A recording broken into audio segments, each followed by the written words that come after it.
ദുഃഖം തളം കെട്ടിയ പള്ളിയങ്കണത്തിൽ മരിച്ചവർക്ക് വേണ്ടി വിശുദ്ധ കുർബാനയർപ്പിച്ച ചൂരന്മല സെന്റ് സെബാസ്റ്റ്യൻ പള്ളി.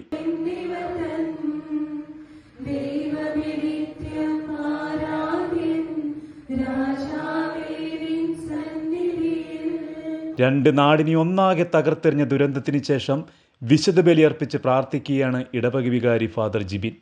ദുരന്തമുണ്ടാകുന്നതിൻ്റെ മുൻപുള്ള ഞായറാഴ്ചകളിൽ നിറഞ്ഞു കവിഞ്ഞിരുന്ന ദേവാലയം ഇന്ന് ശൂന്യമായി കിടക്കുന്നു. കരഞ്ഞു കലങ്ങിയ കണ്ണുകളുമായി നാടിനു വേണ്ടി ദൈവത്തോട് കേണ് പ്രാർത്ഥിക്കുകയാണ് ഇവിടെയുള്ള വിശ്വാസികൾ.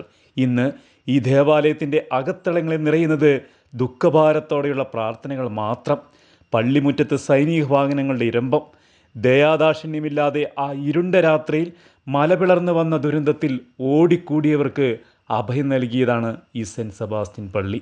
കുതിച്ചെത്തിയ മലവെള്ളത്തിൻ്റെ ഇരമ്പിലിൽ ഭീതിയും നിസ്സഹായതയും വേദനയും കലർന്ന വല്ലാത്ത മാനസികാവസ്ഥയിലായിരുന്ന ഈ മക്കൾക്ക് ജാതി മത വ്യത്യാസങ്ങൾക്കും അപ്പുറം ദൈവ സാന്നിധ്യത്തിൻ്റെ മടിത്തട്ടായിരുന്നു ഈ അഭയകേന്ദ്രം.